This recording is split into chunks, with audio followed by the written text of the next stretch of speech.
दोस्तों स्वागत है एक बार फिर आप लोगों का मेरे इस YouTube चैनल पर। और जैसा आप सबको जानते हैं कि पिछले एपिसोड में मैंने आपके साथ एक क्राइसिस सिचुएशन के ऊपर डिस्कस किया था कि 40 साल के बाद अक्सर लोगों का करियर क्यों गिरता है। आज के एपिसोड में ना मैं आपको बताने वाला हूं कि आप अपने आप को किस तरह बचा सकते हैं और इस 40 साल के बाद का जो पहेली है इसको किस तरह आप सुलझा सकते हैं और अपने करियर को फिर भी आप ग्रोथ लेवल पर रख सकते हैं। दोस्तों याद रखिए, ये 40 साल के बाद जो क्राइसिस होता है ना, ये क्राइसिस सिर्फ फाइनेंशियल क्राइसिस नहीं होता है, इसके साथ एक दूसरी टाइप की भी क्राइसिस होती है और वो उन लोगों के साथ होती है जो फाइनेंशियली बहुत स्ट्रांग है, जिनके पास पैसे की कमी नहीं है। आप यहाँ पर मुझे ये पूछ सकते हैं कि सर अगर किसी के पास पैसा है तो उसको किस चीज की प्रॉब्लम है।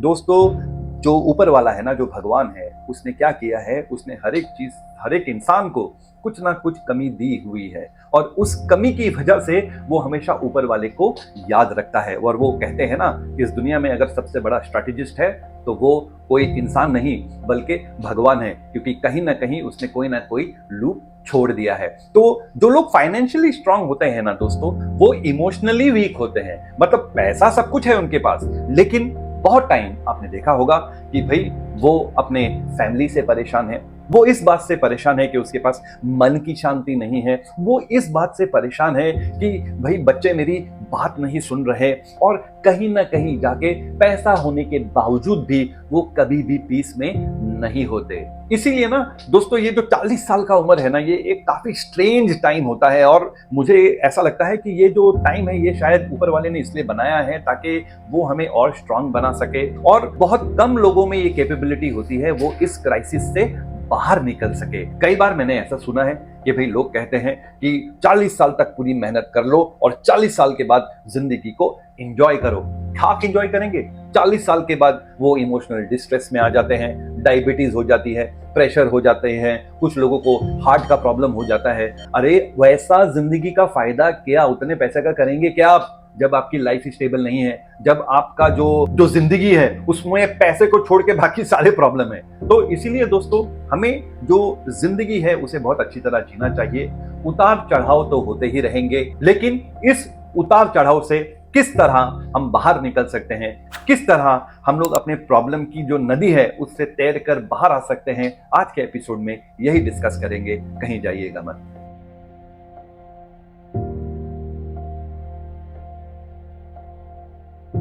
चलिए दोस्तों, आपको एक मंत्र देता हूं। वो मंत्र ऐसा है कि till the time you are 40 years of age you have to acquire, okay? आप जितना जिंदगी से ले सकते हैं 40 साल के उम्र तक आप ले लीजिए, और after the age of 40 you gain by giving. मतलब 40 साल के बाद आप जिंदगी में लोगों को देते हैं और देने के कारण ही आप जिंदगी में आगे बढ़ते हैं। In short, life before 40 is all about taking and life after 40 is all about giving। काफी आपको ये अलग लग रहा होगा। आप मुझे पूछेंगे कि भाई सर आप ये क्या बोल रहे हैं, how is it possible that आप जिंदगी में बाय गिविंग आप ग्रो कर सकते हैं।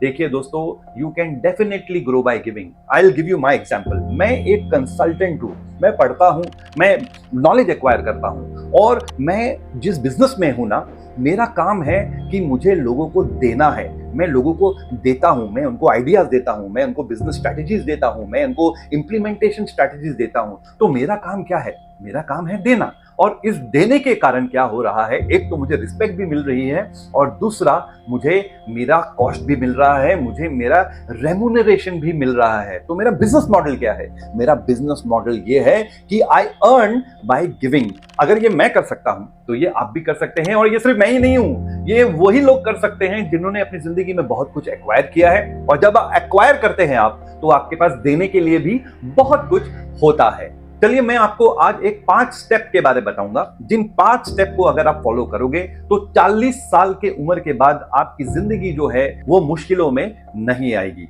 पहला स्टेप ये है दोस्तों, आपको ये जानना है कि जिंदगी के हर एक मुकाम पर आपको अपने आप को प्रूव करना है।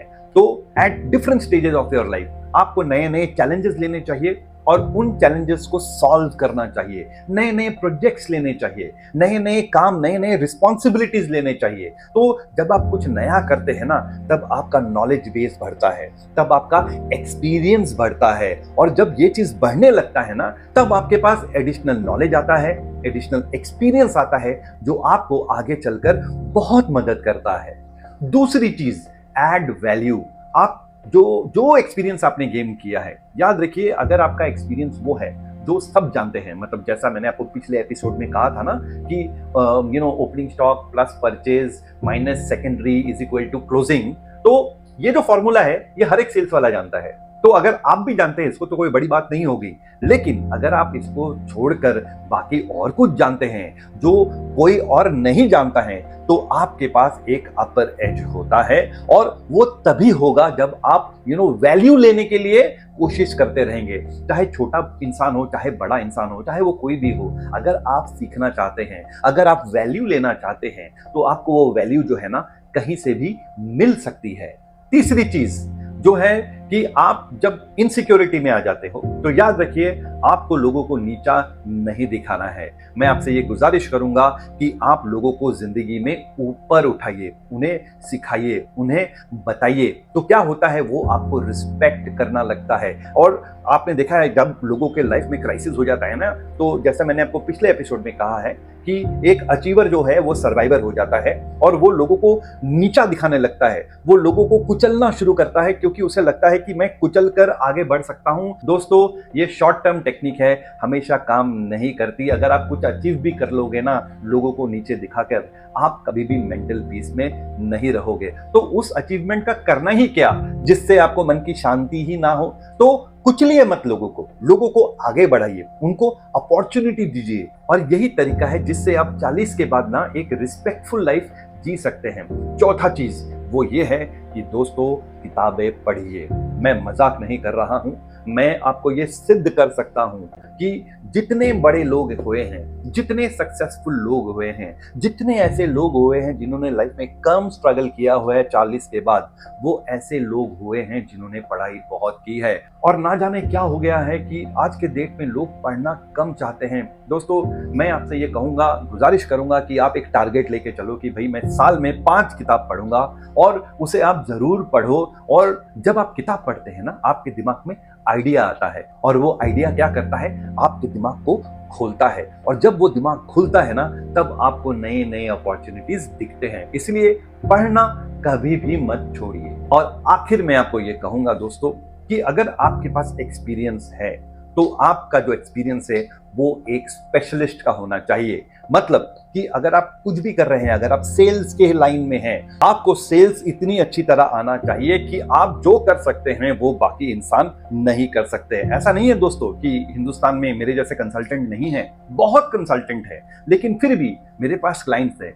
क्लाइंट्स क्यों है मेरे पास? क्योंकि मैंने फूड एंड बेवरेज में, और वो भी ऑफलाइन बिजनेस में, एक स्पेशलाइजेशन की हुई है। ऐसा नहीं है कि मुझे ऑनलाइन नहीं आता, लेकिन मैं अपनी पहचान जो बनाना चाहता हूं वो ये है कि I am an offline expert जो फूड एंड बेवरेजेस में स्पेशलिस्ट है। तो ऐसा हुआ क्या दोस्तों कि मैंने एक काम किया, और इस एक काम को डिफरेंट तरीके में किया, और डिफरेंट कैटेगरीज में किया। जैसे कि मैंने कोल्ड ड्रिंक्स में काम किया है, मैंने चाय में काम किया है, मैंने चिप्स में काम किया है, मैंने इंस्टेंट टी में काम किया है, और ऐसे करीब 25 डिफरेंट कैटेगरीज हैं जिसमें मैंने काम किया है अभी तक। तो क्या हुआ कि ऑफलाइन के अंदर जब हम रिटेल बिजनेस की बात कर रहे हैं, जब हम फूड एंड बेवरेज की बात कर रहे हैं, तो जो मेरा स्पेशलाइजेशन है वो अनबीटेबल है। ठीक उसी तरह आप भी जो करते हैं, याद रखिए, आप उस दृष्टिकोण से अपना काम करिए जिससे कि आप एक स्पेशलिस्ट बन जाए, और दुनिया को यह समझ में आए कि भैया अगर मैं इस इंसान से बात कर रहा हूं तो मैं स्पेशलिस्ट से बात कर रहा हूं, और एक स्पेशलिस्ट जो बताता है वो कोई भी बता नहीं सकता। तो दोस्तों, इन 2 एपिसोड के दौरान, जो आज का एपिसोड है और जो पिछला एपिसोड है, इसमें ना मैंने लोगों के ऊपर ज्यादा बात की है, मैंने आपको थोड़ा लाइफ के ऊपर बताया है। लेकिन मैं आपको ये कहना चाहता हूं कि ये आने वाले एपिसोड का एक जो है बेस है ये। अब हम जो नेक्स्ट एपिसोड में आपके साथ बात करने वाले हैं, हम जो डिस्कस करने वाले हैं, वो एक ऐसी चीज है जो दिखने में बहुत आसान है, लेकिन जब हम उसे करने जाते हैं ना तो हमें पता चलता है कि उससे कॉम्प्लेक्स कुछ है ही नहीं, क्योंकि उसमें सिस्टम भी इन्वॉल्व हो जाते हैं, उसमें पीपल भी इन्वॉल्व हो जाते हैं, और उस चीज का नाम है ऑपरेशंस। तो अगले एपिसोड में मैं आपके साथ ऑपरेशंस के ऊपर बात करूंगा। तब तक के लिए आपका ये दोस्त आपसे अलविदा लेता है। बहुत बहुत धन्यवाद।